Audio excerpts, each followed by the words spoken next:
আজি উৰুকা ৰাজ্যবাসীয়ে আনন্দ উল্লাসত পালন কৰিব ভোগালীৰ উৰুকা।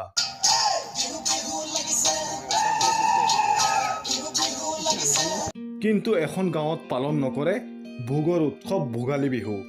এই গাঁওখনৰ কণ কণ ল'ৰা ছোৱালীয়ে নাজানে কি উৰুকা কি ভোগালী বিহু।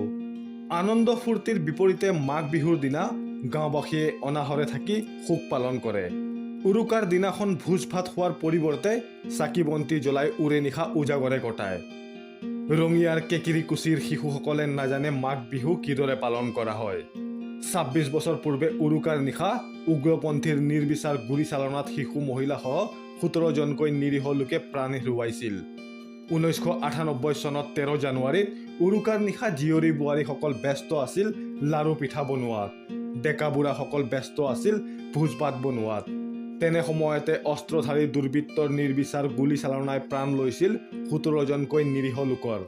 সেই বিভীষাময় দিনটোৰ পাছৰে পৰা গাঁওবাসীয়ে আজিলৈকে কোনোদিনে ভোগালীৰ বিহু পালন কৰা নাই। এই দিনটোতে অঞ্চলটোৰ ৰাইজে হত্যাকাৰী নিপাত যোৱাৰ উদ্দেশ্যে সমাধিস্থলীত ১০০০ চাকি জ্বলোৱাৰ লগতে নাম কীৰ্তন অনুষ্ঠিত কৰি আহিছে। ৯৮ চনত ১৩ জানুৱাৰীৰ নিশা সিদিনা মঙলবাৰ আছিল। সিদিনা গধূলি প্ৰায় ৮:৩০ বজাত উগ্ৰপন্থীয়ে আহি আমাৰ পৰিয়ালৰ ৭জন মানুহক নীৰৱভাৱে হত্যা কৰিছিল। গোটেই মিলি তিনিটা পৰিয়ালৰ ১৭জন মানুহ হত্যা কৰে। তেতিয়াৰ পৰাই আমি বিহু পালন নকৰোঁ। মেজি কি নাজানে, আমাৰ ল'ৰা ছোৱালী বিহু কি একোৱে নাজানে।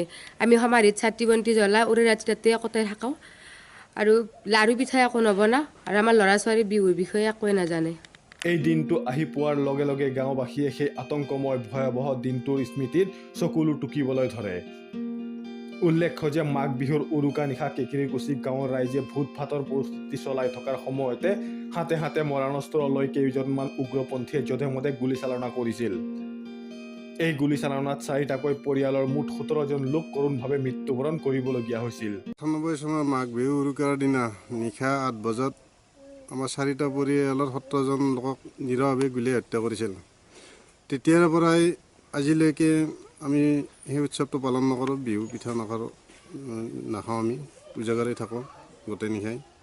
কিন্তু দুখৰ বিষয়ে গৃহ বিভাগে কিন্তু তাৰ কোনো সুসূত্ৰ উলিয়াব নোৱাৰিলে, তাৰ কাৰণে গৃহ বিভাগক আমি ধিক্কাৰ দিছোঁ।